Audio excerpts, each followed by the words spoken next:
Bienvenue dans Homme le podcast. Nous, c'est Marc et Marie-Ange. Un mec et une nana aux opinions souvent divergentes qui se retrouvent autour d'interviews pour découvrir et comprendre comment les hommes et les femmes peuvent enfin se rencontrer.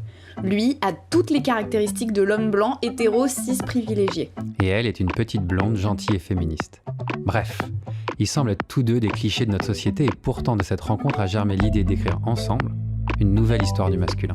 Au-delà des clichés et des injonctions où tous peuvent trouver leur place.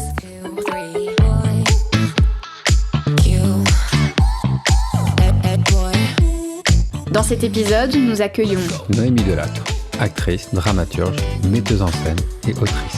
Nous vous souhaitons une bonne écoute. Bon, bonjour Noémie, bienvenue sur Homme le podcast. Bonjour, Marie-Ange et Marc. Bonjour. Salut, bienvenue. Juste avant de commencer, si tu veux nous parler un peu de toi ou de ta bio, ou juste pour te présenter un peu en quelques mots, pour que les auditrices se situent. Non, la seule chose qui me semble importante, c'est de dire que je suis artiste. Voilà, et puis après, pour les détails, si ça les intéresse, ils auront comme Google disait. Et justement, ils verront, s'ils vont sur Wikipédia, qu'il y a une polémique dans ma définition entre auteur et autrice. Donc, ça les mettra directement dans le cœur du sujet. Voilà. D'accord, je me souviens parce que j'avais vu un de tes posts sur ça. Et donc, ça fait des allers-retours entre auteur et autrice, c'est ça? C'est-à-dire qu'en fait, tu as vraiment des gens dont la malveillance est avérée, puisque je me suis moi-même exprimée. Donc, je suis l'objet de l'article, d'accord? Donc, je suis la personne concernée. A priori, je sais qui je suis, comment je m'appelle, ce que je fais dans la vie, ok? Et donc, en tant que personne concernée, j'ai dit je suis autrice, et c'est au cœur de ma pensée, de mon engagement, comme le prouve un TEDx, 4 chroniques radio sur France Inter, une dizaine de vidéos, 2 bouquins, et qui sont tous, et tout ça c'est mentionné en plus par ailleurs dans ma bio Wikipédia, donc voilà. Donc soyez gentils, soit vous mettez autrice, comme je le souhaite, soit vous assumez que c'est de la malveillance à l'égard du sujet que vous êtes censé traiter avec objectivité. Et plusieurs fois par jour, il y a des baltringues qui viennent corriger, qui mettent auteur. Plusieurs fois par jour. Ah ouais. Je sais pas, tu imagines la vie des mecs. Ah ouais. C'est fou. C'est magique. Et donc toi, Voilà. t'as quelqu'un qui plusieurs fois par jour remet autrice et vous j'ai la chance d'avoir des anges gardiens qui font ça pour moi, mais qui font ça pour moi, pas pour moi justement, qui font ça pour juste le bon sens, la cause et l'harmonie du monde. Tu vois? Et puis après, j'ai moi mon community manager gentiment qui va le faire au moins une fois par semaine. Waouh. Ok. Ah non, mais et donc j'ai saisi Wikipédia qui m'ont dit non, en fait, nous on n'a pas de personnel. Donc on n'a pas de personnel, donc on n'a pas la main de manière éditoriale, mais pour autant, tu as quand même un responsable technique qui est venu commenter en disant mais on s'en fout, qu'est-ce que ça change? Ferme ta gueule alors, ça change rien. Et la sautrice, je veux dire, c'est quoi votre problème, quoi? Bref. Voilà. Non, mais c'est une très bonne introduction. C'est fou que ça soit un débat. En fait, ça devrait même pas. Ouais. C'est ça. Je suis absolument fascinée, quoi. Je me demandais, ça fait combien de temps que le changement de vocabulaire... Autrice, ça existe depuis toujours, non? C'est ça? À chaque fois, il y a des mots, je sais qu'ils apparaissent et d'autres qui apparaissent pas. Le mot initial, c'est autrice. Et en plus, autrice n'est même pas formé sur auteur. C'est-à-dire que tu as un mot en latin qui est author, A-U-T-H-O-R, Okay. dont est venu auteur et author en anglais, bien sûr, et un autre mot qui est autrix, A-U-T-H-R-I-X, et dont est venue autrice. Il n'y a pas de problème. Et autrice a été utilisée partout en France, dans tout le territoire jusqu'au XVIIIe siècle, sans aucun problème. Auteur, autrice, acteur, actrice. Je ne suis pas acteureux, tu vois. Et comme par hasard, quand c'est une connasse qui fait nana ça ne pose pas de problème, actrice, mais si c'est une meuf qui réfléchit, autrice, ça d'un coup, ça gêne les gens. Bref. Donc voilà, et au XVIIIe siècle, avec l'Académie française, les femmes commençant à réclamer le droit de vote, commençant à avoir un certain pouvoir littéraire, politique, social, philosophique, les masculins de l'époque ont flippé, et donc ils ont délibérément retiré tous les féminins de métiers intellectuels et élitistes. Ils ont gardé boulangère, par exemple, bizarrement. Boulangère, actrice, oui, allez-y, c'est ça, faites du pain et du petit théâtre avec Bonichon. En revanche, tous les autres mots ont été enlevés. Par exemple, on disait médecine ou médecienne. Waouh. Waouh. Bien sûr, tous les mots, enfin tous les métiers, absolument tous les métiers existaient au féminin comme au masculin, tous, y compris capitainesse. Enfin, tu vois, y compris les J'adore. militaires. Donc 100% Capitainesse. des mots. Ouais. Ah, j'adore. Et également, tout, absolument tout s'accordait au féminin et au masculin. Par exemple, aujourd'hui, tu vois, je discute avec Marie-Ange, elle va me dire je suis malade, et je vais dire bah ouais, je le suis aussi. À l'époque, j'aurais dit je la suis aussi. C'est-à-dire que tout s'accordait à tous les genres, les pronoms réfléchis, les adjectifs, les participes passés, tout, tout, tout. Et c'est vraiment au XVIIIe siècle, avec l'Académie française, l'école obligatoire, l'imprimerie, donc la possibilité vraiment, tu vois, de diffuser une pensée et d'avoir une pensée normative, et pour éviter que les femmes aient le droit de vote, que tout ça a été mis en place. Mais donc c'est extrêmement récent au regard de l'histoire de la langue, tu vois. Waouh. Ok. C'est fou. Ouais. Je connaissais l'histoire de Autrice, mais je connaissais pas les autres. Ouais, c'est marrant, ça me fait penser qu'il y a eu l'autre jour, je disais que le siècle des Lumières était plutôt un siècle. Enfin, que le Moyen-Âge était une période plus propice au corps féminin que le siècle des Lumières, et que C'est fou, hein. il y a beaucoup Ouais. d'histoires qui sont racontées sur notre passé, alors qu'en fait, au Moyen-Âge, c'était beaucoup plus nous étions beaucoup Tout à plus fait. égaux. Donc voilà. Ouais. La question avec laquelle on ouvre tous les épisodes, c'est qu'est-ce que ça représente le masculin pour toi? Qu'est-ce que ça représente le masculin pour moi? C'est immense comme question. Non, mais c'est immense parce que Bah oui, j'ai une réponse grammaticale, une réponse philosophique, une réponse affective, une réponse. Génial. avec plaisir toutes. Moi, je les prends toutes. Bah écoute, pour moi, le masculin, le premier mot qui me vient, c'est féminin. C'est-à-dire que pour moi, ça se pose comme un antagoniste du féminin. Et c'est un problème. Je trouve qu'on se perd et on a tort de polariser féminin et masculin et de sans cesse considérer que ce sont deux opposés. Et la preuve que c'est mon réflexe, donc c'est que c'est vraiment quelque chose qui nous a pénétré. Et je pense que c'est la source de beaucoup de nos mots. Je pense que si on considérait le genre euh, comme un continuum, aux deux pôles duquel, effectivement, tu aurais le féminin total et le masculin total, qu'on peut imaginer qu'on circule entre les deux, d'abord soi-même en fonction des moments et de notre vie, et puis évidemment les individus entre eux, quel que soit leur sexe biologique et tout comme bref. Donc voilà, masculin, c'est la première chose qui me vient. La deuxième chose qui me vient, j'avoue, malheureusement, c'est un sentiment alors, de peur, c'est un peu trop gros, disons d'inquiétude. C'est-à-dire que j'ai tout de suite le masculin l'emporte qui me vient en tête, et j'ai tout de suite cette idée que ce masculin va me dominer, va prendre le pas sur moi, va m'empêcher d'exister comme je voudrais en tant que féminin. Et ensuite, très vite aussi, la troisième chose qui me vient, c'est quelque chose qui s'opposerait à viril et qui en soi serait pour moi très positif et que j'adorerais développer, et que moi j'aime le masculin. Je suis une femme hétéro et j'aime beaucoup les hommes. Enfin, je les aime au sens, je les aime évidemment humainement, etc., comme être humain. Mais après, moi, je suis attirée par les hommes et par le masculin chez les hommes. Et c'est quelque chose qui me plaît, et les vertus dites masculines, d'honneur, de courage, de force, de poil au menton et d'abdominaux, ça me plaît vachement. Enfin, tu vois. Non, mais c'est vrai. Je trouve ça hyper, hyper, hyper cool, hyper attrayant. Je suis ravie que ce soit autre que moi et que je puisse aller vers et en profiter. Et là, pour le coup, l'altérité me plaît puisqu'elle elle se teinte elle se remplit de désir. Voilà, ça serait ça. Et l'autre question qu'on demande au début pour voir un peu la différence, que le podcast s'appelle Homme. Et donc, qu'est-ce que ça évoque, homme, avec un petit H? Bah, malheureusement, le fait qu'il y ait un petit H ou un grand H, malgré ce qu'on essaie de nous faire croire, ça change rien.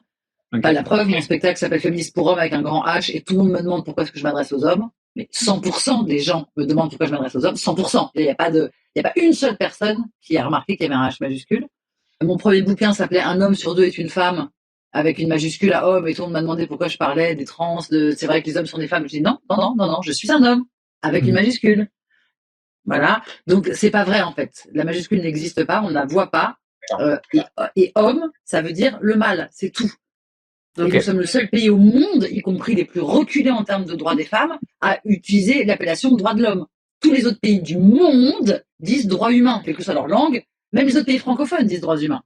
Le Canada dit droit de la personne humaine, la partie francophone de la Belgique et de la Suisse disent droit humain, droit de la personne humaine. Nous sommes les seuls connards à dire droit de l'homme.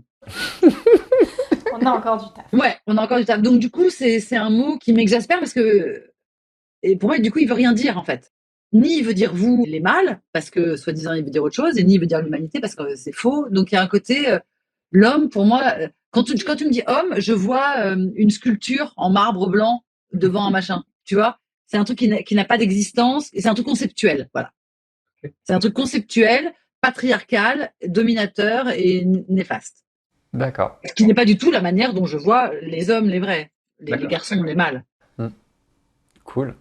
Alors pour rebondir dans ce que tu disais sur masculin et féminin, tu disais qu'il y avait une sorte d'antagonisme entre masculin et féminin. Et donc est-ce que toi, la manière de régler ça, ce serait d'enlever comme en anglais, en gros le féminin et le masculin de la langue française, ou d'avoir une écriture inclusive? Est-ce que... Ouais, voilà. Moi, ma solution, qui n'est pas la mienne, c'est de revenir à ce que c'était, c'est-à-dire une écriture et une langue non sexiste.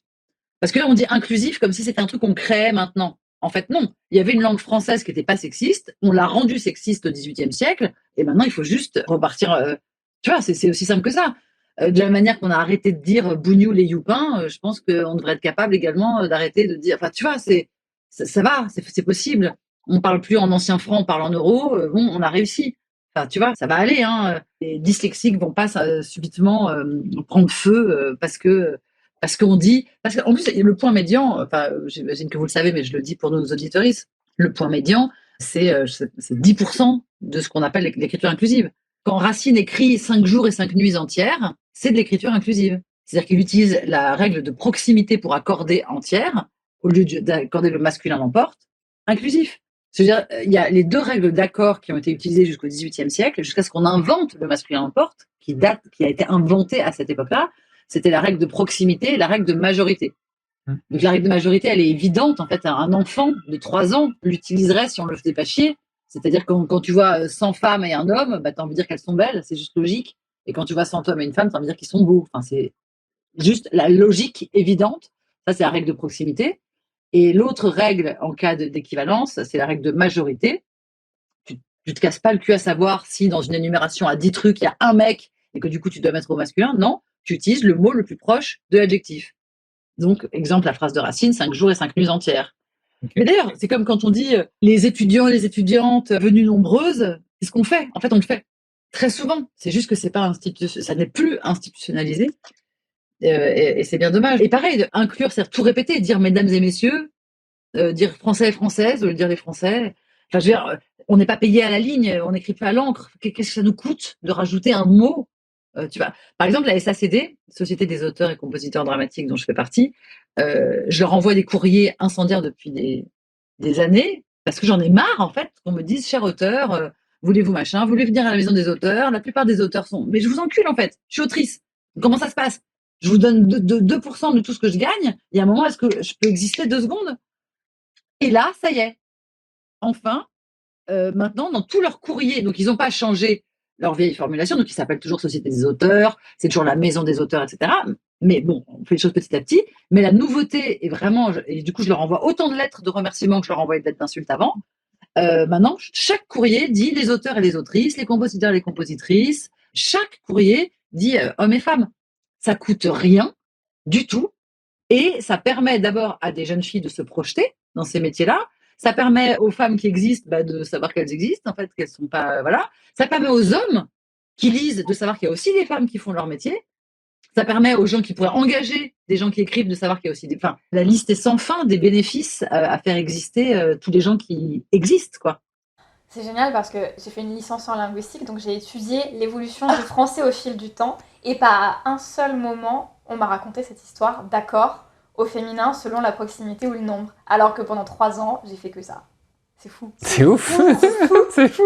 J'ai appris toutes les déclinaisons du verbe aimer du latin au français actuel, mais par contre, l'accord du féminin, pas du tout. C'est dingue.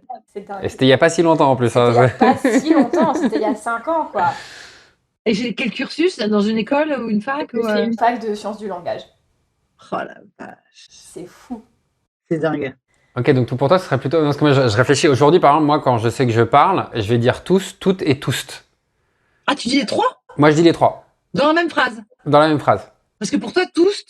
Parce que pour moi, tous et tous, ouais, toutes et tous et toutes, j'enlève les non-binaires qui n'ont pas forcément envie qui se reconnaissent ni en tous ni en toutes. Et donc pour moi, parce que dire juste tous, c'est forcer les féminins et masculins à se sentir non-binaires, ils ont le droit de pas se sentir non-binaires. Et donc inversement, donc moi aujourd'hui je dis les trois pour inclure mais après donc au bout d'un moment ça peut devenir long. Chers auditeurs, chères auditrices, chères auditeuristes, tu vois, pour moi c'est une manière d'inclure tous ceux qui ont envie de se ressentir d'une façon à leur manière. D'où même à un endroit le côté, tu vois, anglais, mais qui perd le charme français. Et moi c'est un truc que j'aime bien, tu vois, par exemple, même s'il est beaucoup critiqué, liberté, fraternité, égalité, j'aime que les trois mots soient féminins. Il y a un truc que je trouve beau, que dans notre devise, même si c'est fraternité, c'est la liberté. Il y a quelque chose d'intéressant dans notre linguistique et d'avoir des genres. Donc moi, il y a un côté perdre le genre, comme les Anglais qui simplifieraient tout ça à un endroit. J'aime, donc voilà, j'essaie de trouver et chercher, tu vois, quelle serait la solution. Ça m'inspire trop. Enfin, il y a trois choses que ça m'inspire. La première, quand tu dis, c'est que pour moi, tous ou auditeurice, c'est pas non-binaire. Pour moi, tous, c'est la contraction de tous et toutes. Donc, pour moi, si je dis tous, j'englobe les femmes, les hommes et les non-binaires. Pareil pour auditeurice. Après, là où je trouve intéressant, parce que pour moi, effectivement, là où je te rejoins, enfin, où tu m'éclaires un truc que j'avais pas pensé, c'est que je pouvais dire souvent tous et toutes. Et c'est vrai que quand je dis tous et toutes, pour le coup, j'exclus les non-binaires. Et ça, j'avais jamais pensé, et c'est vrai que c'est intéressant. Mais de mon point de vue, si tu dis tous, là, c'est OK, parce que pour moi, tous, c'est hommes, femmes et non-binaires. C'est la première chose. Deuxième chose, tu parles du genre. Pour moi, le genre des mots, la liberté, moi, ça, je m'en fous. Qu'on dise un tabouret, une chaise, je m'en fous. Même si j'ai appris récemment qu'en fait, il y a plein de mots, toujours à cette même époque, du 18e, qui avaient été changés de genre, justement en fonction de leur noblesse. Waouh. Non, mais le Covid, la Covid, pardon. Hein, mais... Exactement, le Covid, la Covid. La même chose, la même connerie de bien mettre le débat sur un truc nul pour oublier la chose importante. Voilà. Voilà. Et troisième chose, par rapport à l'anglais, en fait, l'anglais n'est pas vraiment neutre. Non, mais plus que chez nous quand même. Ouais, mais ça change rien. Ça change rien parce que pour moi, il y a un pas entre dire oui, bah auteur, c'est neutre. Tu vois, il y a un entre ce que prétendent certains Français et Françaises qui consiste à dire oui, bah, le masculin est neutre, bon, ce qui est totalement faux et gravissime politiquement parlant. Mais pour moi, c'est très proche. D'autant que la plupart des mots neutres en anglais, en fait, sont les mêmes mots que masculin. Pas, il y a acteur, actress, et effectivement, il n'y a pas auteuresse. Et donc, on s'est dit que auteur, c'était neutre, mais en fait, non, c'est masculin. Ouais, effectivement, il y a ces trucs. Après, c'est vrai que c'est plus pour les adjectifs où tu dis his or she's beautiful. Tu vois, il n'y a pas. Oui, ça facilite. Dans tout le vocabulaire adjectif, il y a un truc où on élimine quand même beaucoup de. Mais ce serait tellement dur à proposer en France parce qu'il faudrait forcément choisir l'un des deux ou en créer un troisième et ça deviendrait un enfer. C'est pour ça que ça serait un boulot. Alors que revenir à ce qui existait, tu vois, on est tranquille, quoi. De mettre au féminin un nom de métier, quoi. Féminin, et puis même comme les Allemands, rajouter le neutre, vu qu'ils ont masculin, féminin et neutre en allemand. Ouais. En fonction, mais ouais.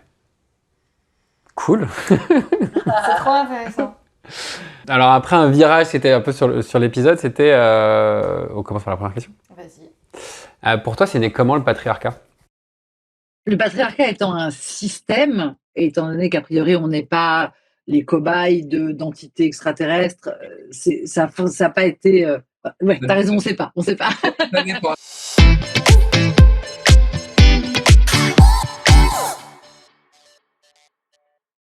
Ça dépend. J'ai des potes qui pensent comme ça et j'ai plein de potes qui considèrent les extraterrestres, les reptiliens.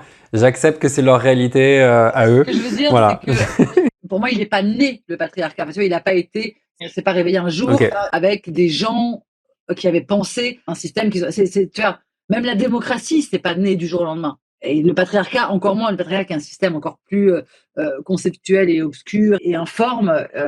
C'est quelque chose qui s'est créé petit à petit, puis entériné au fil des évolutions, etc. Et ce qui est terrible avec le patriarcat, c'est que, mis à part ces dernières années, enfin extrêmement récentes, il avait fini par disparaître et par se ranger dans l'ordre des choses naturelles. Le jour, la nuit, le patriarcat. Enfin, tu vois, des trucs qu'on voit même plus, qu'on ne questionne plus, comme étant l'ordre naturel des choses. Donc, je pense pas qu'il soit né. Enfin, la question que je me suis beaucoup posée, enfin, pas que je me suis pas posée à moi, que je suis allée chercher dans des milliers de livres et de lectures, c'est à quel moment les êtres humains ont décidé de l'infériorité du féminin? Qu'est-ce qui s'est passé, quoi? Sachant qu'on crée des enfants, ce qui, a priori, aurait dû nous donner toute supériorité, enfin, on aurait dû être des déesses, tu vois. Comment c'est possible? Je parle même pas de légitime, je parle juste de logique, tu vois. Comment c'est possible que ce soit l'inverse qui soit passé? Donc, j'ai lu vraiment, j'ai fouillé tout ce que j'ai pu, et j'étais fascinée de voir le nombre de penseuses que pourtant je respecte infiniment, qui pouvaient avoir un ouvrage titré L'origine du patriarcat, par exemple, ou l'origine de la domination masculine, ou l'origine de l'infériorité féminine. Et tu lis, et la première page, la première ligne, c'est bon, comme les femmes étaient inférieures, et après, tu as 800 pages sur les conséquences. Et tu es là, bah, tu te fous de moi ou quoi?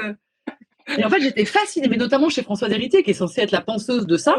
En fait, il n'y a aucun moment où elle dit voilà ce qui s'est passé et à quel moment. J'ai pas trouvé dans les milliers de pages que j'ai pu lire d'elle. Bon, après, c'est pas mon métier, je suis pas une universitaire et tout, donc je suis pas une pro de la recherche, etc. Il y a des trucs qui ont dû m'échapper, bien évidemment, mais j'ai fini par moi me faire une théorie, mais que j'ai trouvée chez personne. C'est-à-dire, j'ai pioché ici chez Héritier, ici chez Mead, ici chez Bourdieu. Enfin, tu vois, j'ai pioché chez un peu tout le monde pour finir par me faire une théorie qui est la suivante. Donc, tout ce que je dis est vrai et prouvé. Après, c'est mon interprétation qui est personnelle. Mais donc, ce qu'on sait, par exemple, c'est que dans les premières choses qui ont été identifiées par les êtres humains, c'est que l'inceste, ça craint. Ça, ils ont très vite vu que ça faisait dégénérer, que c'était pas bon, ça. Donc, l'inceste, et que les enfants sortaient des femmes. Ça, ils l'ont vu bien avant de savoir que ça avait un rapport avec la fornication, etc. Voilà. Le premier truc qu'ils ont vu, c'est que ça sort des femmes. Ensuite, ils ont fait le lien avec la procréation. Et là, il y a eu deux choses qu'ils ont vues. La première, c'est que l'inceste, ça va pas. Et la deuxième, c'est que une femme, elle peut faire au maximum un enfant par an. Enfin, en gros, elle peut en faire au max 20 dans toute sa vie. Alors qu'un mec, lui, il peut faire 1 millier d'enfants par an. Et tout ça en continuant à chasser, à se mettre les doigts dans le nez. Et, tu vois ce que je veux dire? Voilà. Très bien. Donc, étant donné que ce qu'on veut depuis toujours, c'est se reproduire, d'abord parce que c'est l'instinct, voilà, se reproduire, et puis aussi parce qu'on a besoin de gens pour s'occuper de notre tribu, pour gagner des guerres, pour faire tout un tas de conneries. Et il nous faut des gens, il faut que notre tribu à nous, elle ne s'éteigne pas. Notre tribu à nous, pas l'humanité. Ça, c'est un truc aussi très vite qu'on a compris, c'est qu'on préférait que nous, on prospère plutôt que la tribu de Jean-Paul. Et donc, les femmes sont devenues, de par leur rareté de production, une denrée rare. C'est-à-dire que le calcul mathématique est simple. Pour que ta tribu soit forte, il faut que chaque mec ait le maximum de femmes engrossables possible. Donc, ni ses filles, ni ses sœurs, ni sa mère. Donc, des tribus qu'il doit aller chercher chez les voisins. Bam! Échange marchand. Je te file ma sœur, tu me files ta fille. Ben oui. Tu vois? Et donc, très vite, les femmes sont devenues des marchandises qu'on possède, qu'on échange et qu'on convoite. Et les hommes sont devenus, du coup, les sujets pensants qui gèrent, possèdent et dominent. Et c'est ma théorie. Ouais, je l'avais jamais pensé comme ça.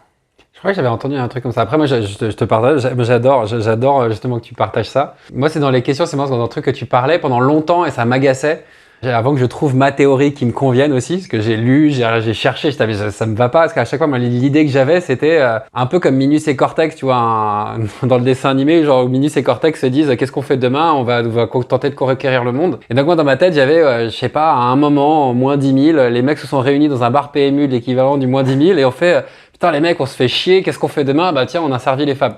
Et j'ai toujours l'impression que c'était ça, qu'il y avait une sorte de volonté négative, une sorte de décision à un moment, viens on fait ça, et je me suis dit, ça me convient pas. Dans mon histoire en tant que corps masculin, j'arrive pas à me dire qu'il y a un moment où on a juste dit on va être méchant.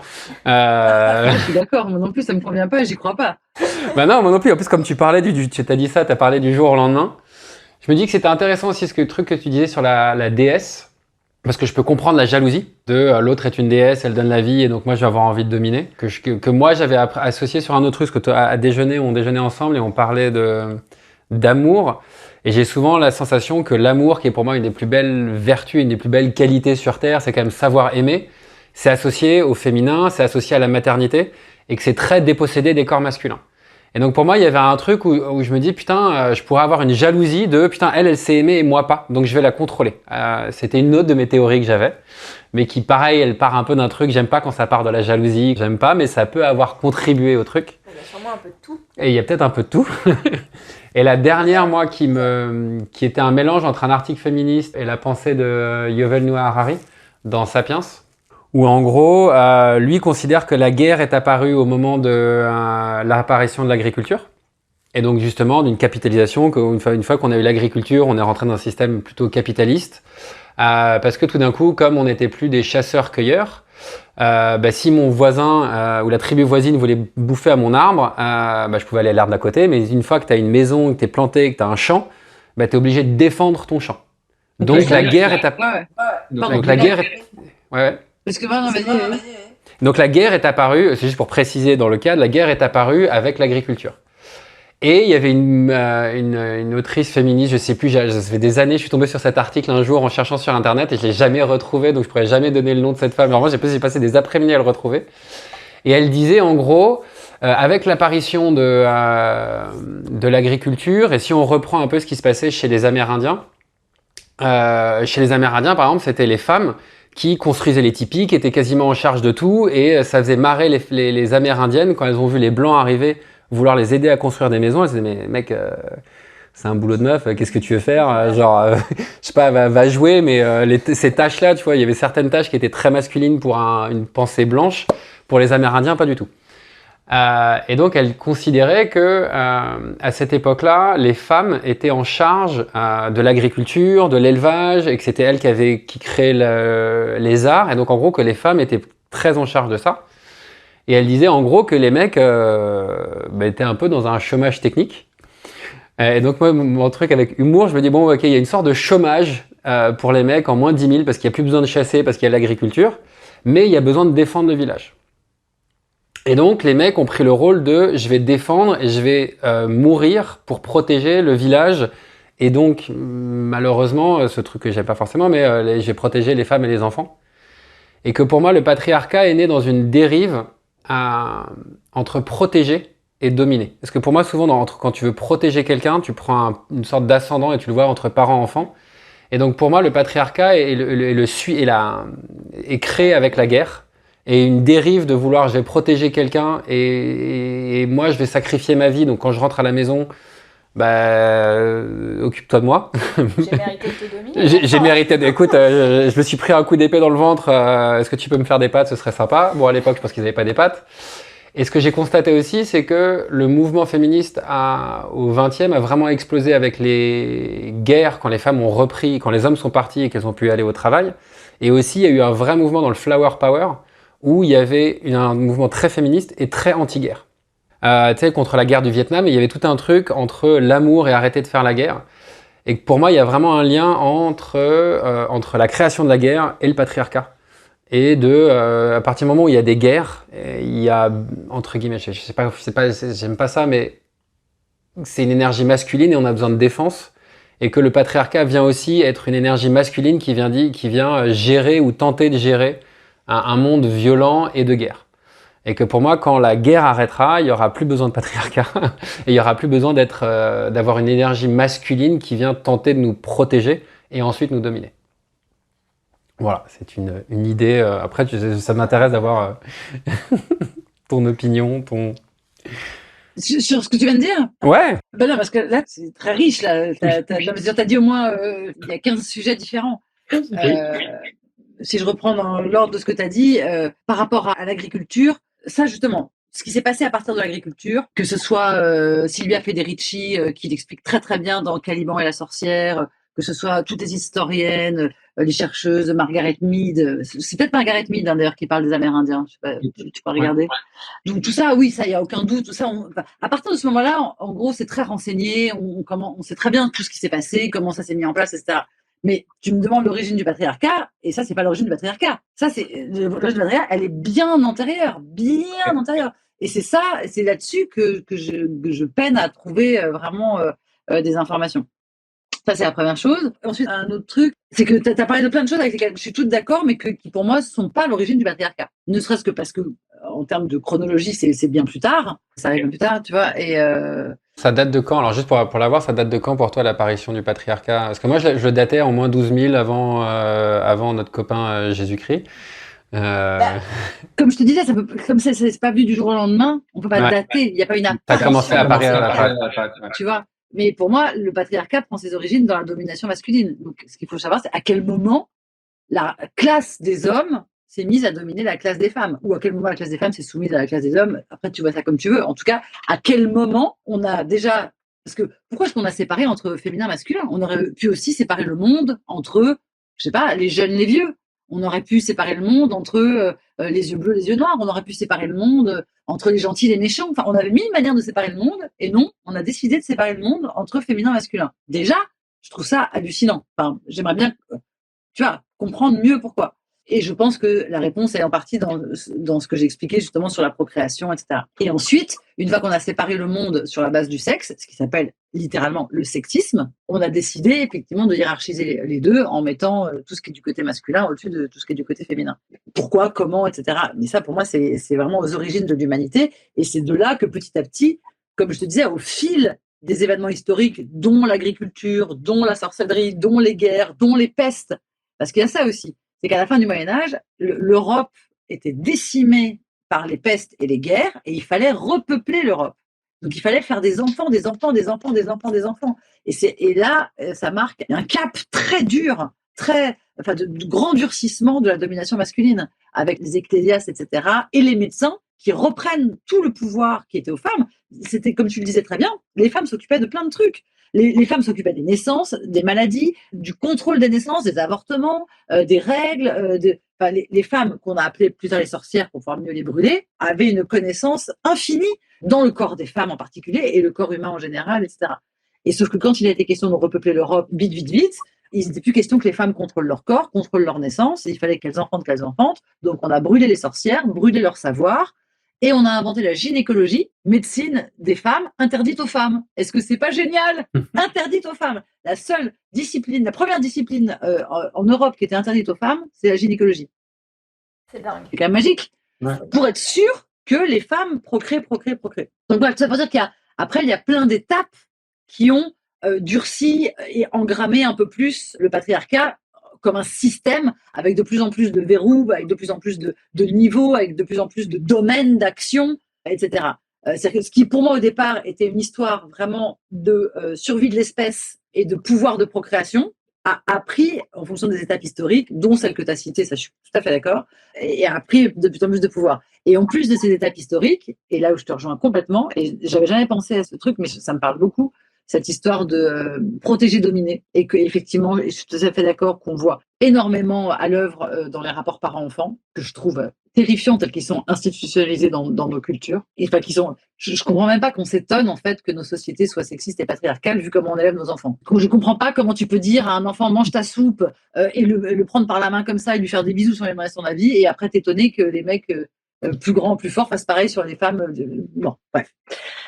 Mais c'est intéressant ouais, ce truc, et tout ça pour dire qu'en plus des étapes historiques, effectivement, je pense qu'à la manière d'un individu qui se développe et qui crée des réactions et des réactions psychologiques et un caractère en fonction des événements de sa vie, je pense que l'humanité a agi de la même manière et que ces étapes historiques ont eu des conséquences sur la psychologie de l'humanité. Et je suis tout à fait d'accord avec ce que tu dis sur les guerres. Et j'ai aussi une autre théorie sur les guerres. Qui vient pas de moi, qui vient vraiment de discussions avec d'autres amis. Nous, la guerre, nous les femmes, la guerre, on l'a dans notre corps tous les mois. C'est-à-dire que tous les mois, on souffre, on a peur, on a du sang vraiment, on a du sang qui coule de notre corps, du sang sur nos mains, on sent l'odeur du sang. Enfin, on a ce rapport à machin. La plupart des femmes ont des douleurs absolument terribles. C'est une vraie guerre, tu vois, voilà. Et en plus d'être une guerre physique, c'est aussi une guerre psychologique parce que c'est notre finitude qui nous est rappelée constamment. Là où un homme cis peut traverser l'existence en ignorant qu'il va mourir un jour. Enfin, tu vois, s'il n'est pas un peu éclairé, il peut aller tout droit. Une femme, même la moins éclairée, quand même des choses que son corps, sa biologie lui fait comprendre, tu vois. Et je suis assez persuadée que si les hommes avaient ce challenge mensuel, ils auraient moins envie et moins besoin de faire couler le sang ailleurs, quoi. Ah, tu le vois comme ça. Ok. Bah, en tout cas, je vois un lien. Moi, je vois clairement un lien. Après, j'avais d'autres trucs, mais je vais les garder. vas-y. Clairement. Vas-y. Non, vas-y, finis ta phrase. Non, moi, clairement, je vois un lien entre des raisons pour entre guillemets, le masculin et le féminin sont construits comme ça. Le masculin a ce truc de on ne casse pas. Je suis une machine et tous les mois, ma chimie ne change pas. Je vais pas avoir mon ventre qui va grossir et quand je vais être enceinte.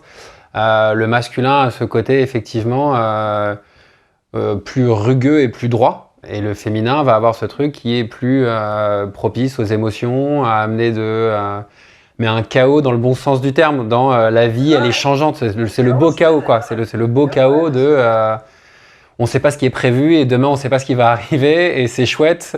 Et le masculin est le truc qui va tenter un peu au milieu de tout ça de rester droit. Ouais. Ah, j'adore cette image qui dit que, en tout cas d'un point de vue physique et hormonal et donc émotionnel, les hommes c'est la surface d'un lac alors que les femmes c'est l'océan. Et c'est complètement ça. C'est complètement ça. Ouais, c'est complètement ça.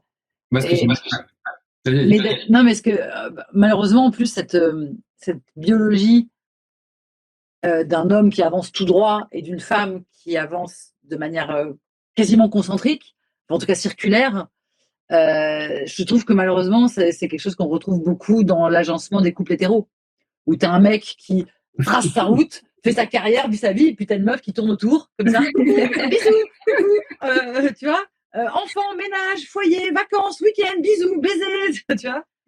Et je me dis, putain, je suis crevée, quoi. Ouais, je comprends. Mais moi, c'est là où au début, tu parlais. Alors, il y a tellement de sujets que j'ai envie de rebondir, mais tu parlais d'altérité, que je trouve qui est intéressant de comment créer. Parce que moi, je suis pas très égalité, mais je suis plus équité. Comment créer une équité alors qu'on n'a pas les mêmes corps, on n'a pas le même système endocrinien,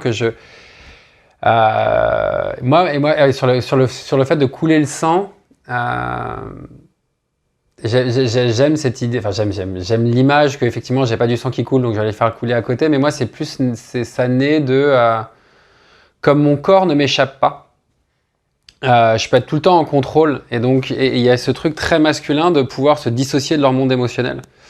Et si j'ai pas accès à mon monde émotionnel, je vais aller le chercher à l'extérieur. Je vais aller chercher des preuves d'être rassuré à l'extérieur, vu que je peux pas aller à l'intérieur de moi chercher et creuser quelque chose. Donc je vais aller tuer mon voisin, je vais aller faire un bras de fer, je vais aller avoir une grosse montre. Et donc voilà. Et donc c'est comment, ce que tu parlais, ce que j'aimais bien c'est tout ce truc où on est tous en train de jouer. C'est comment à la fois aimer les altérités de un mec, ça peut être un mec et une meuf, ça peut être une meuf, tout en étant égaux et tout en appréciant les différences et comment se réunir au centre. Ça rejoint en fait quasiment le premier truc que j'ai dit, c'est que je pense que la solution se trouve dans une vision d'un continuum et non pas d'une polarisation. Tu vois, si on considère qu'effectivement il y a des jalons biologiques indiscutables, mais on les considère juste comme jalons biologiques, on les genre pas. C'est-à-dire qu'il y a effectivement un pénis, une vulve ou aucun des deux. Il y a pouvoir faire des enfants, avoir ses règles. Enfin, tu vois, voilà. Et qu'après, là-dedans, on peut se situer où on veut, qu'on soit homme ou qu'on soit femme, et qu'il peut y avoir, parce que dans ces cas-là, si on parle des règles et de la possibilité d'enfanter, alors dans ce cas, une vieille femme, tu la mets où? Enfin, tu vois, dans ces cas-là, alors elle cesse d'être une femme. C'est absurde. Et d'ailleurs, il y a plein de tribus amérindiennes pour qui les femmes, une fois ménopausées, pouvaient faire la guerre, prendre des décisions, faire des rituels. C'est-à-dire qu'en fait, elles devenaient des hommes, basiquement, une fois qu'elles étaient plus fécondes. C'est quand même génial. C'est intéressant, c'est génial. Ouais, moi j'adore, je trouve ça vachement intéressant. Et c'est vachement intéressant, tu vois. Donc, je pense que plutôt que de polariser en fonction d'un féminin et d'un masculin qui, en plus, perd de son sens au fur et à mesure qu'on investit les transidentités et la différence entre le genre, la biologie. Et puis maintenant, on le sait, il y a 47 sexes. 47, pas 2, 47. C'est même pas 3 ou 4. 47. Je veux bien quand tu m'envoies l'article, qu'on puisse le partager sur les 47 sexes. Ouais, mais tu vas trouver tout de suite. Okay. En fait, c'est simple. Enfin, je peux déjà te donner le mode de calcul. C'est qu'en fait, il y a 5 critères en fait de sexe. Il y a le sexe génital, est-ce que tu as un zizi ou une zézette?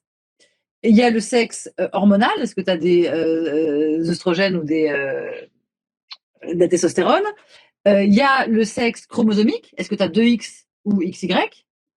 Il y a le sexe civil, est-ce qu'on t'appelle monsieur ou madame? Et il y a l'identité sexuelle ou alors genre, c'est-à-dire comment tu te perçois. Et alors, si tu as les 5 cases du même côté, tout va bien, tu es tranquille. Mais en fait, la plupart des gens, et ça on ne le sait pas, n'ont pas les 5 cases du même côté. Et je te parle même pas des transidentités. Hein. C'est-à-dire que par exemple, toi, Marc, si ça se trouve, tu as 2 chromosomes X. Et tu le sais pas. parce que tu n'as pas de raison de faire un test, machin, mais tu le sais pas.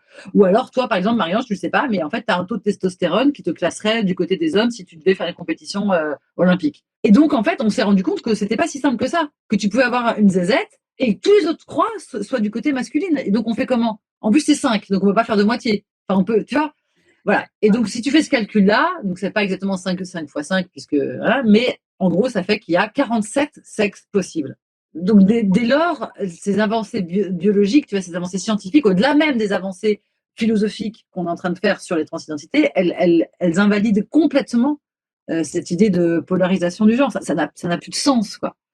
Et donc, voilà, je pense que si on plaçait d'autres types de jalons, notamment sur des choses qui ne sont pas discutables, comme la biologie, mais sans l'attribuer à un genre, parce qu'encore une fois, tu as des femmes qui n'ont pas de vulve, des femmes qui ne peuvent pas faire d'enfants, des femmes qui n'ont pas leurs règles, et tu as des hommes, enfin bref, je vous fais pas un dessin. On serait beaucoup plus libre de se définir tel qu'on est, et je pense qu'on aurait une vision beaucoup plus précise de qui on est, chacun, chacune, individuellement, et puis d'où après bonheur, joie, harmonie et générosité.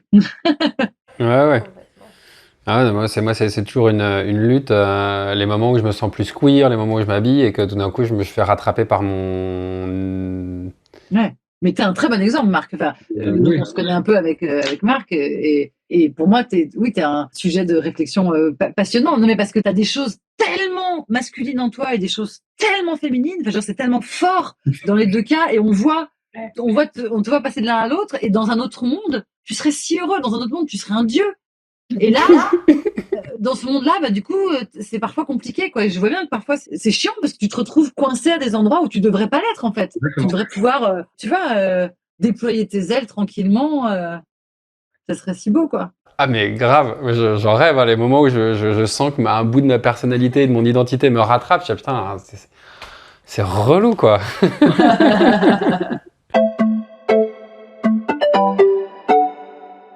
Tant qu'on parle d'évoluer sereinement, moi j'ai une question.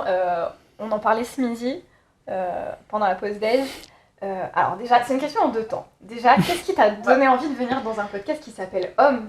Parce que t'es quand même une des figures très engagées pour la cause féministe. Et du coup, ma deuxième question, et j'en parlais à Marc, il m'a dit mais t'as qu'à lui demander. Donc je disais, est-ce qu'un engagement féministe aussi fort dans une société patriarcale, ça a pu nuire à ta carrière à certains moments? Est-ce que t'as senti que ça avait été un frein? Ou est-ce qu'au contraire, ça a pu t'apporter d'autres opportunités? Alors, première question, pour moi, le féminisme est un humanisme. Le féminisme, c'est en aucun cas une guerre des femmes contre les hommes. Et pour moi, le patriarcat n'est pas au profit des hommes. Et donc, lutter contre le patriarcat, lutter contre le sexisme, c'est une lutte commune pour le bien commun.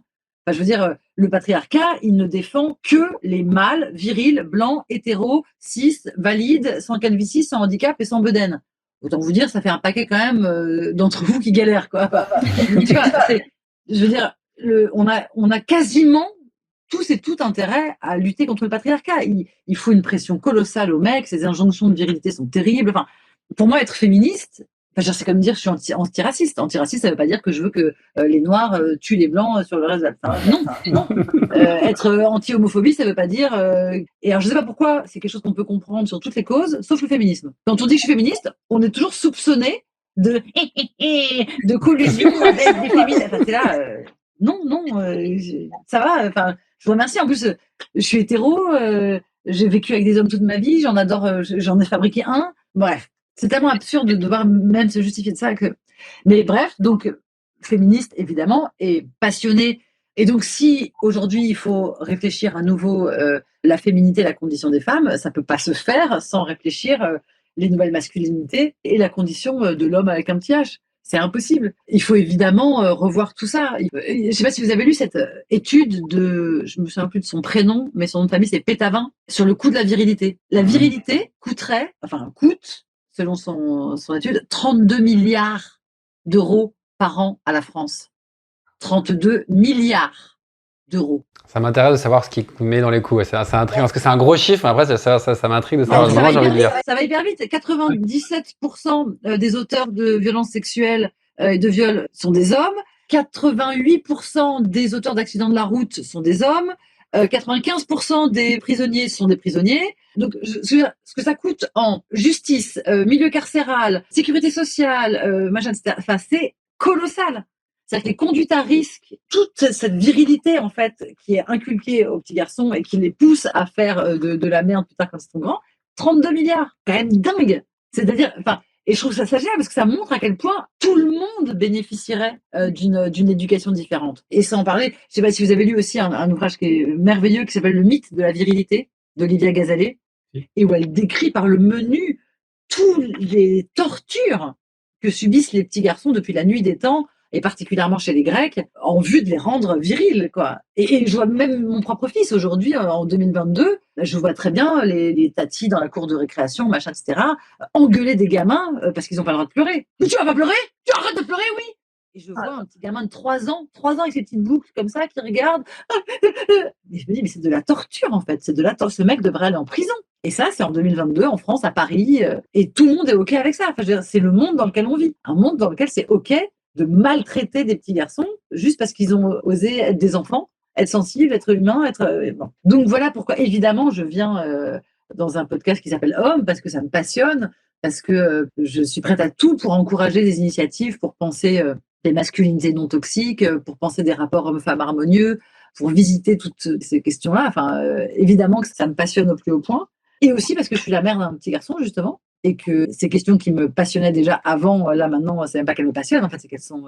Il faut que je me manie d'y répondre, parce que j'ai une obligation de rendement là maintenant tout de suite, quoi. Enfin, tu vois, je suis en train d'aider à grandir, je suis censée guider un futur homme, donc voilà. Et après, est-ce que être féministe dans un monde patriarcal, ça m'a coûté? Oui. Alors, j'ai de la chance, c'est que je suis une gentille féministe. Tu vois? Je reste hétéro, je continue de porter des talons, des fossiles, je continue d'être gentille avec les garçons. Tu vois? Je suis une gentille féministe. Donc, moi, je l'ai payé beaucoup moins cher que d'autres nanas qui. Bah, tu vois, par exemple, là, il n'y a pas longtemps, on me rappelait cette anecdote insensée quand même, qui est Myriam Boyer, immense actrice, mère de Clovis Cornillac, etc., joue au théâtre avec Nils Arestrup, non moins immense acteur, et tous les soirs, il la tape. Il la tape, il l'étrangle, il lui fait mal, elle a des traces, des bleus, des machins. Tous les soirs, elle lui dit, Nils, arrête, tu me fais mal. Tous les soirs, arrête, tu me fais mal. Arrête, s'il te plaît, tu me fais mal. Elle a des bleus, il réappuie sur les bleus. Elle pleure, elle dit, je t'en supplie, Nils, arrête, tu me fais mal. Il n'en a rien à foutre. Le metteur en scène n'en a rien à foutre, personne n'a rien à foutre. Elle porte plainte, elle gagne. Évidemment qu'elle gagne. Je veux dire, elle avait des trous dans le cou. Qui a vu un film ou une pièce de théâtre récente avec Myriam Boyer? Voilà. En attendant, Nils, il t'embrasse, hein, Molière, César, Cannes, voilà. C'est-à-dire que la carrière de Myriam Boyer s'est arrêtée net. Celle de Nils Arestrup a été ralentie 1 an. Et maintenant, tout le monde engage Nils Arestrup et il n'y a plus aucun problème. Il a perdu son procès. Il a été, comme on dit, quand c'est après accusé, il a été condamné, jugé. Condamné, voilà, jugé coupable. C'est hallucinant.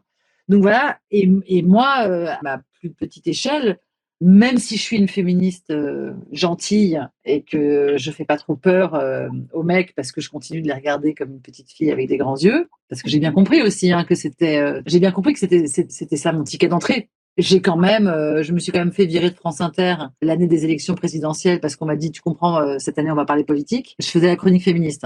D'accord, et le féminisme, c'est quoi? C'est un hobby? Enfin, c'est quoi si c'est pas politique? Enfin, hallucinant. Je me suis fait virer enceinte et quand j'ai osé m'en plaindre, alors pareil, j'ai gagné, etc. Tout le monde m'a dit, mais non, tu vas te faire tricard du métier, tu vas passer pour la procédurière, plus personne ne voudra bosser avec toi, etc. Et effectivement, ça a été le cas pendant un temps. Et puis, un truc qui n'est pas le féminisme à proprement parler, mais qui est un dérivé, c'est que parce que je suis féministe aussi, je m'applique à moi-même les préceptes que je défends et donc je suis libre, autonome, entrepreneuse, j'écris, je mets en scène, je n'ai pas peur d'investiguer les terrains soi-disant chasse gardée masculine, etc. Et résultat, ma carrière d'actrice, pendant un temps, en fait, ma carrière d'actrice, tant que je n'étais que actrice, a complètement chuté, parce qu'on se disait, oh non, mais c'est une forte tête, et puis maintenant c'est une créatrice, enfin, elle va nous casser en gros, elle va nous casser les pieds sur un tournage ou sur un machin, elle va pas se laisser diriger. Et donc, et maintenant, en fait, ça ne remonte que parce que j'ai réussi à acquérir par moi-même une notoriété suffisante pour que ça soit dans l'intérêt des gens de m'engager de toute façon pour ma notoriété et aussi pour mon talent, qui maintenant a été reconnu.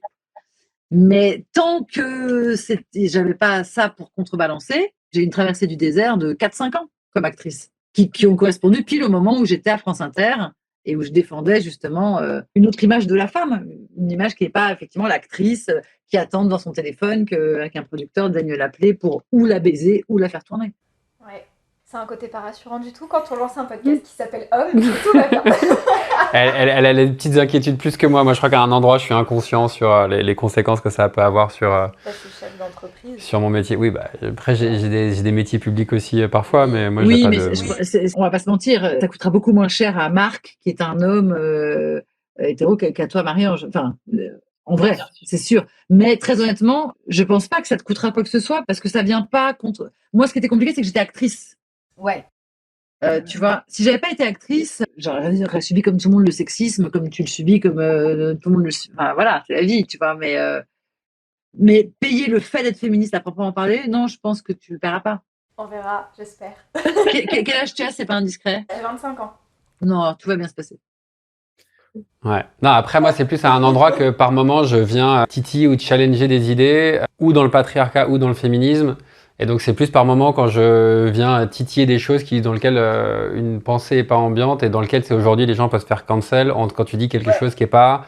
Et comme on vient sur un sujet et à moi parfois avec l'envie de raconter une autre histoire que ce qui est raconté. Et qui parfois peut déranger ou sortir du cadre. Bien sûr. Et voilà, d'avoir une autre vision de comment les choses se créent ou de la responsabilité de chacun dans ça. Tell me what you need. Let's go. Non, pour revenir sur, par exemple, Olivia Gazalier, moi j'ai lu le bouquin, c'est un des bouquins qui m'a mis le plus en colère. J'ai pas réussi à le finir. Ouais, tu m'avais dit, ouais. Ouais, on avait parlé. Et je m'étais arrêté à une phrase qui pour moi était trop violente pour moi, où elle ouvrait, en gros, je crois que le premier c'est les coups du patriarcat sur les corps féminins, et le deuxième c'est les coups du patriarcat sur les corps masculins. Et je sais plus si c'est dans cet ordre-là, mais je crois que c'est ça.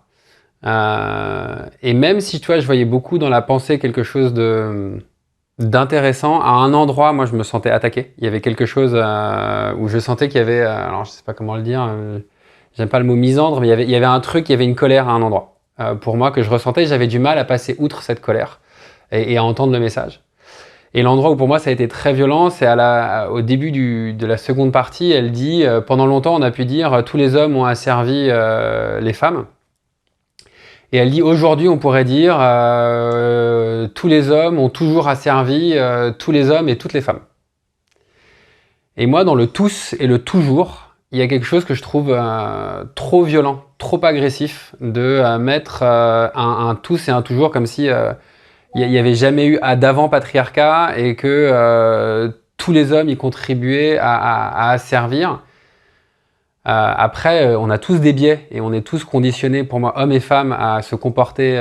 On est tous le fruit d'un patriarcat, mais de dire tous, toujours, c'était très violent. Et je voyais pas comment en sortir quand on met des absolus comme ça. Et pour moi, c'est deux choses différentes. Alors, sur le toujours, c'est ce que je disais tout à l'heure. Si, pour moi, c'est depuis toujours.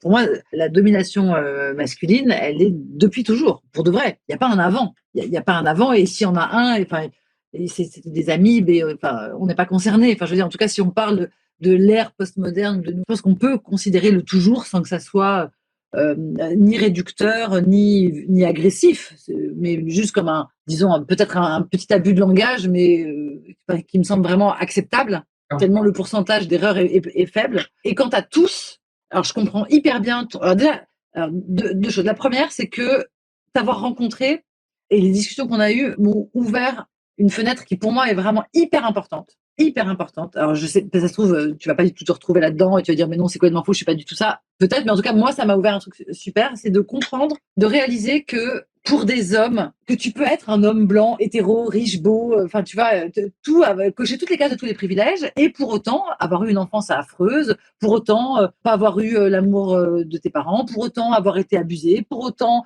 avoir assisté à des trucs atroces. Enfin, tu peux avoir vécu des choses atroces dans ton enfance qui n'ont laissé aucune trace dans les petits formulaires à cocher des privilèges, tu vois, et donc ils vont passer complètement inaperçus et qui vont faire que toute ta vie, tu vas être considéré comme effectivement un symbole et un représentant du patriarcat puisque tu coches toutes ces cases. Et ce qui, du côté des gens qui vont te renvoyer ça, n'est pas forcément de leur faute, parce que elles-mêmes sont des personnes qui auront subi de gens qui te ressemblent. Donc après, il y a un truc pavlovien voilà. Mais toi, toi qui en plus, peut-être, en plus d'avoir souffert, a fait un travail sur toi-même, a essayé de comprendre, a essayé d'œuvrer, et quand d'un coup on te dit, tu fais partie, je comprends que là, en fait, tu as envie d'envoyer bouler tout le monde et de dire, mais allez vous faire foutre, c'est pas juste, c'est pas vrai, non, je suis pas ça. Et je comprends que du coup, tu te retrouves à être cette personne que par ailleurs, je vais critiquer parce que ça fout la merde, qui se lève et qui dit non, pas moi, not all men. Et en fait, ça m'a vachement éclairé parce que je pense que le mouvement not all men, la phrase not all men est vraiment problématique et elle est grave et je pense qu'il faut la combattre. En revanche, ça m'a permis de comprendre vraiment, mais plus que comprendre, d'être en empathie totale, en sympathie même pour les raisons qui peuvent amener certaines personnes à dire not all men. Et je me dis, moi, je pense que peut-être, enfin sûrement d'ailleurs, je pense que j'aurais été cette personne. Je pense que j'aurais pu être cette personne qui dit, mais non, putain, pas moi, je suis désolée, pas moi. Vous pouvez pas dire ça de moi. Vous savez pas ce que j'ai vécu, vous savez pas ce que j'ai fait, vous savez pas ce que j'ai voulu, pas moi, quoi. Et en fait, le fait d'avoir compris ça, enfin pour moi, ça a été vraiment une fenêtre de réflexion formidable pour comprendre, aimer, avancer et tout. Donc déjà, merci infiniment pour cette chose-là que tu m'as permise, vraiment, hein, qui est très très forte. Merci beaucoup, Marc. Merci.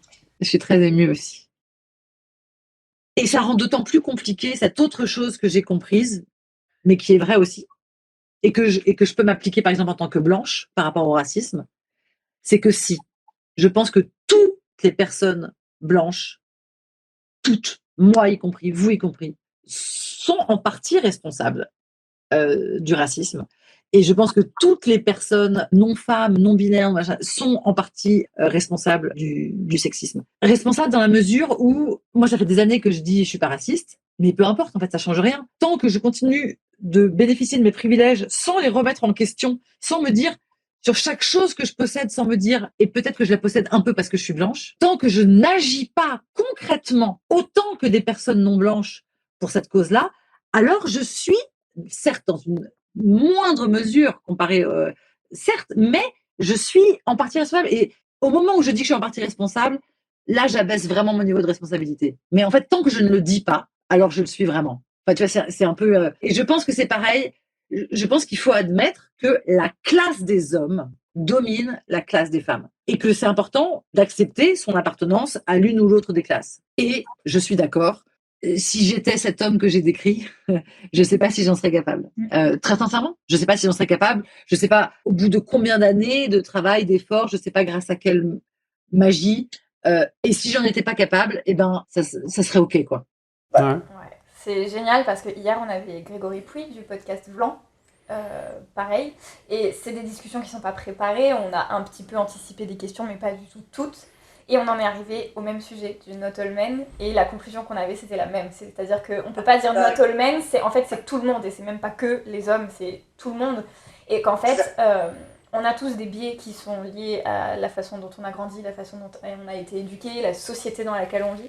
Par contre, on a des temps de latence entre notre biais et ce qu'on veut déconstruire. Et la seule chose qu'on peut faire, c'est réduire ce temps de latence toujours un peu plus. Et c'est génial parce qu'on en vient aux mêmes conclusions. Et j'ai l'impression avec tous les gens avec qui on parle. Génial. Cool. Ça donne de l'espoir. Ouais, c'est beau. Ouais, je suis ravie, c'est beau. Ouais. Ouais. C'est pas un mouchoir. Non. Et tu vois, j'ai pas besoin de. Tu m'as mis ma main, ça m'a presque agacé que tu veuilles me prendre soin de moi. Il y a quelque chose très, j'aime pas qu'on prenne soin de moi quand. Donc pour dire, quand Noémie parlait, j'ai pleuré. Si ça s'est pas entendu à ma voix. Ouais, j'entends sur le tout, mais c'est à cet endroit-là où moi j'ai un. Après, pour moi, le toujours, c'est intéressant parce que pour moi, le toujours, il naît avec l'apparition des hommes, et à quel moment, tu vois, pour moi, je considérais pas que les primates et les animes étaient patriarcaux. donc, pour moi, tu vois, le toujours, c'est, sachant potentiellement, on a eu des sociétés matrilinéaires avant. Pour moi, il y a eu un switch à un moment de passer d'une forme à autre chose. Donc, mais attends, je me permets d'interrompre parce que, de souligner que tu as dit matrilinéaire, et effectivement, c'est très important de préciser pour les gens qui nous écoutent, matrilinéaire, c'est pas matriarcal. Il n'y a jamais eu, à aucun moment de l'histoire et sur aucun point du globe, de société matriarcale au sens de pendant de patriarcal. Jamais au monde n'a existé une société où les hommes sont tués parce qu'ils sont hommes, sont excisés, castrés de manière systémique, sont systématiquement... ça n'a jamais existé. Le mieux qui existait, entre guillemets, ce sont effectivement des sociétés matrilinéaires et des sociétés je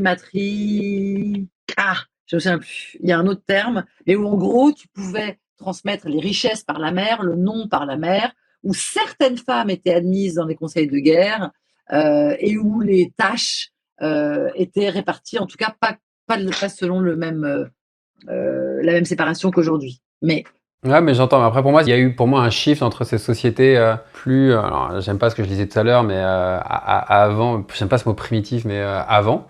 Parce que c'est chiant, parce que sinon, coup, ça fait associer matrilinéaire à primitif, donc c'est relou. Mais en tout cas, qu'il y a eu un autre système et que tout d'un coup, le système patriarcal est apparu à un moment au cours de l'Homo sapiens sapiens. Donc c'est pour ça que si toi tu dis que ça remonte à l'amibe, je comprends que le toujours ait sens.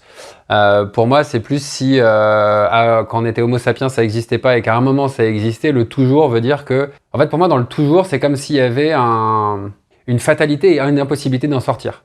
Parce que si c'est toujours, en gros, c'est qu'il n'y a pas de solution. Quoi ?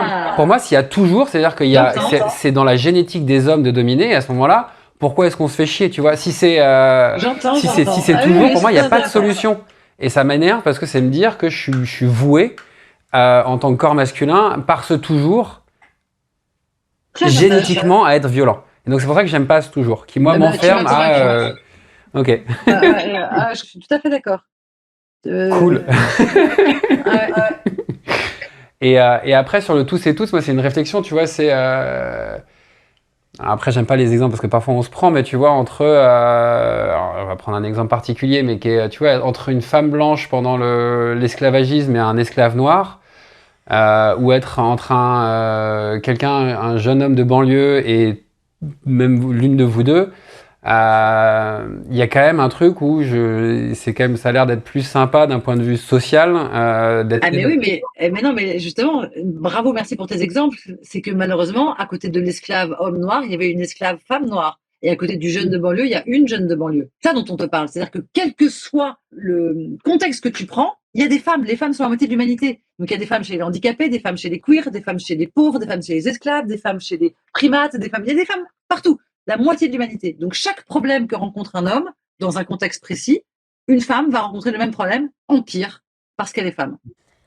Est-ce que tu as une question sur laquelle tu veux rebondir ? Non, je trouve ça intéressant. Après, ça n'empêche pas qu'il peut y avoir une domination de classe en fonction que l'inégalité de classe peut engendrer une domination, quel que soit le genre.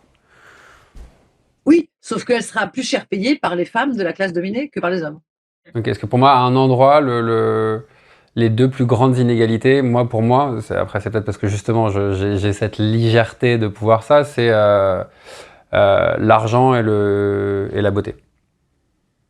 Je suis hyper d'accord, sauf que dans l'argent comme dans la beauté, ce sont les femmes qui payent plus que les hommes. Et alors oui, dans la grande question qui était là, c'est comment, de toute façon, comment tu transmets à ton fils tout ça, qu'il n'est pas un toujours, qu'il n'est pas voué à ça, qu'il n'est pas déjà responsable, tu vois, qu'il n'est pas déjà responsable à sa naissance du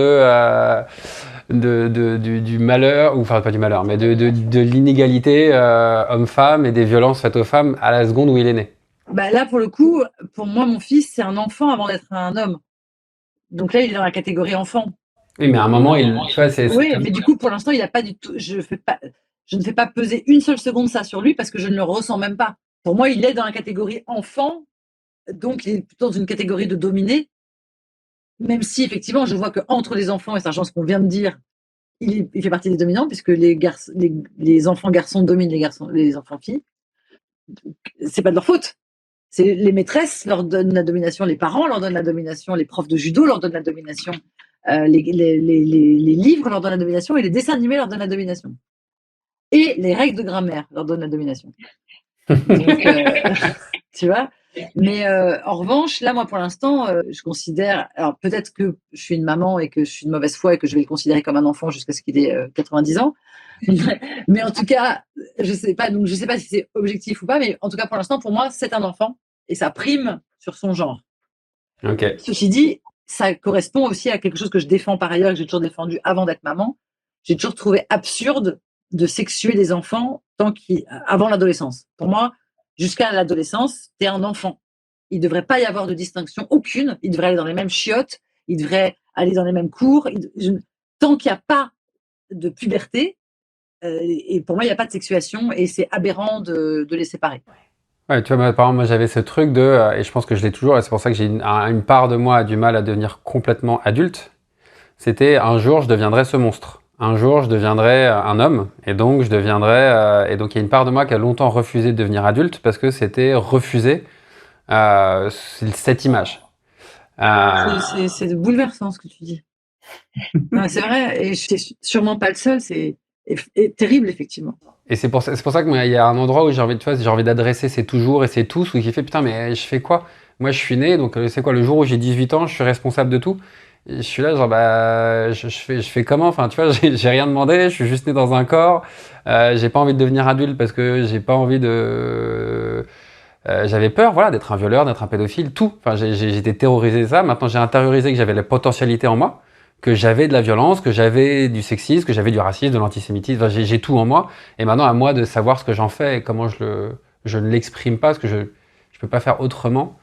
Mais tu vois, c'est sur ton fils, tu vois, c'est à quel moment, qu'il le veuille ou non, à un moment, il y aura peut-être quelqu'un d'autre qui dira, mais toi, t'es né dans un corps de garçon, donc t'es responsable, et il sera là, mais j'ai fait quoi? Enfin, tu vois, et c'est sans devenir une victime, tu vois, mais je fais quoi de ça, de cette responsabilité, juste parce que je suis né? Bah non, mais ça pour le coup, ça me dérange pas qu'il l'ait, je trouve ça bien qu'il l'ait. Ok. Responsabilité ne veut pas dire culpabilité. Ok. Responsabilité, ça veut dire, oui, j'ai une responsabilité.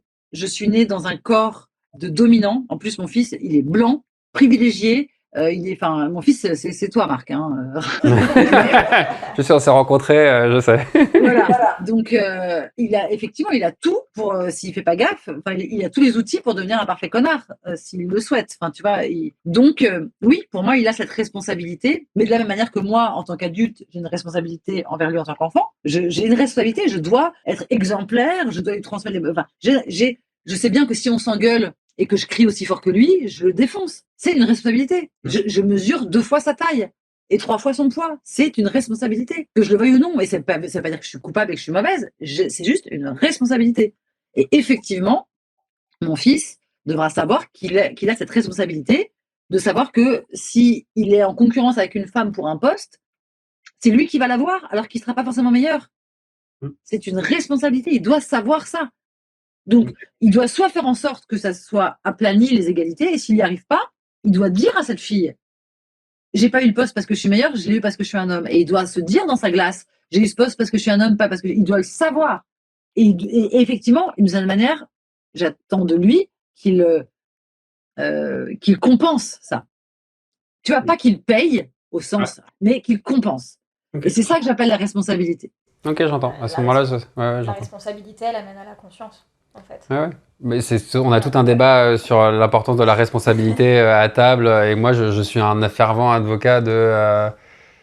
plus les gens sont responsables de plus de choses et plus ils ont de capacité à se libérer et plus ils ont de capacité à être libres et à pouvoir mener la vie dont ils ont envie. Donc pour moi, la responsabilité, c'est important. Mais c'est vrai que ça dépend comment c'est présenté. Tu vois, est-ce que c'est responsable de ce que je peux faire à mon bout, moi en tant qu'être humain, et effectivement, au-delà de mon genre, de mon truc, j'ai un corps d'homme et donc ça vient avec des choses, donc je peux être conscient de ça. Et donc je vais faire ce que je peux pour contribuer avec conscience. Que tout d'un coup, un truc un peu, tu vois ce qu'il y a dans cette phrase d'Olivia Gazet, tous les hommes toujours, qui est un peu un truc où j'ai l'impression de prendre le poids comme une sentence de tout le monde, et je suis là genre, putain, mais comment j'avance? Enfin, comment j'avance avec tout ce poids? Je veux déjà être moi, j'avance. Mais donc c'est trouver ce truc sur comment en parler sans sentencier, ou sans que je me sente sentencier. Mais d'un autre côté, ce matin on était avec une autrice de 18 ans et j'ai l'impression que plus les générations arrivent, plus ce schéma-là il est déconstruit et ils essayent de construire autre chose. Donc quelque part je me fais moins de soucis pour ces générations-là parce qu'elles partent, enfin c'est ce qu'on s'est dit, on débriefait ce midi et on s'est dit en fait avec les plus âgés, il y a une notion de colère et une notion de lutte. Et avec elle et sa génération, de façon générale, les notions sont tellement acquises qu'il n'y a même plus cette lutte intérieure, en fait. Ouais. C'était une évidence pour elle. C'est fou. C'est beau. C'est fou, hein. Mais c'est cool. Enfin... Et maintenant, pour clôturer l'épisode, Voilà, les questions rapides. La première, c'est qu'est-ce que tu aimerais que le mot masculin inspire? Alors, c'est marrant parce que j'allais dire protection, mais justement, par rapport à ce que tu as dit tout à l'heure, tu vois, c'est intéressant, c'est intéressant. Hyper intéressant. Alors, quel mot pourrait vouloir dire protection en étant sûr d'exclure domination? Masculin. Si c'est équilibré ou non, tu vois, si c'est si protégé, c'est protégé, et après, c'est quand c'est en dérive et en excès que tout d'un coup ça devient dominé, mais c'est reste. Non, parce qu'en plus, c'était surtout ce que j'aimerais que le masculin ne soit plus synonyme de menace. Et donc, je peux le dire comme ça, du coup? Ouais. Voilà, bah voilà. Ok, super. Qu'est-ce que ça a été pour toi de vivre dans un corps ou de grandir dans un corps de femme? Une putain d'épopée. Ah ouais. Ouais, je suis vraiment passée par tous les. Mais après, là pour le coup, c'est très. Là, on sort de l'universel. Moi, évidemment, c'est teinté d'universel et de toutes les injonctions qui pèsent sur les corps de femmes et de petites filles et ce qu'on attend d'un individu genré féminin. Mais en plus de ça, il se trouve que moi, c'est très compliqué. Je devais être un garçon.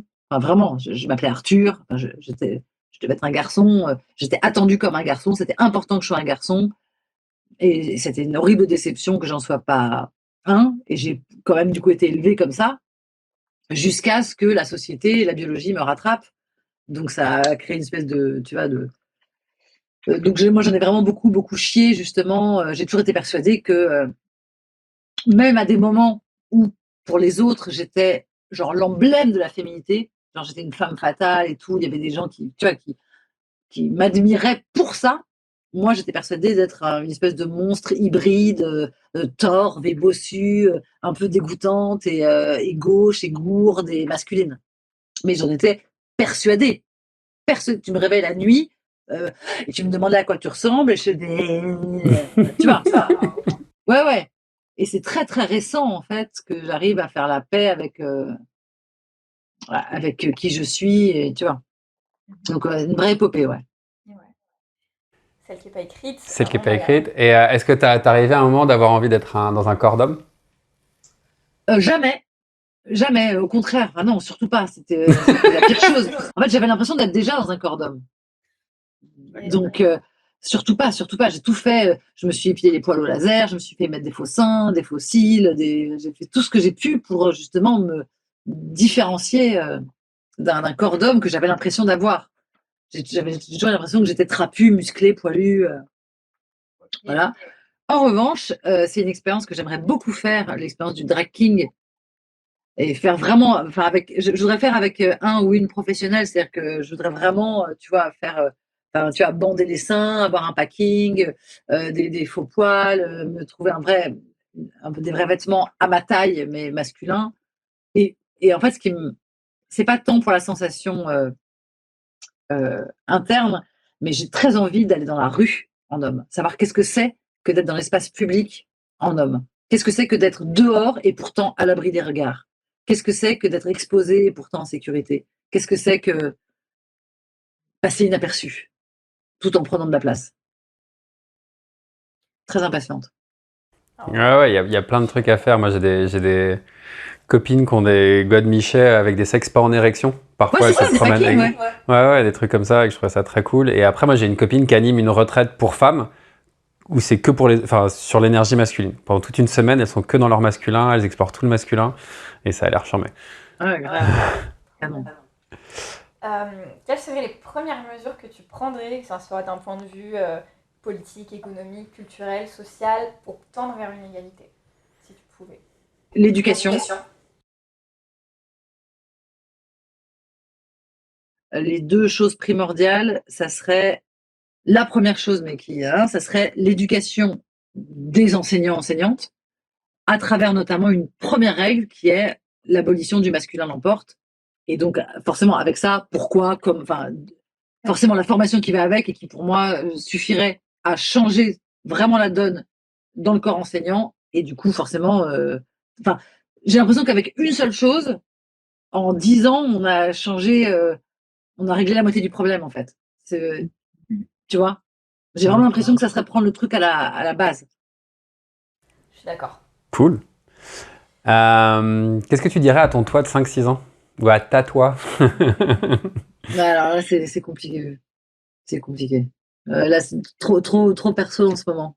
Ok. Pour que je puisse vous répondre. Est-ce qu'il y a un âge où tu... à ta toi de 11-12 ans? À ta toi de 11... ou de 18 Oui, ans? ou- à moi, à 12 ans, je me dirais, t'inquiète pas, ça va aller. Ok.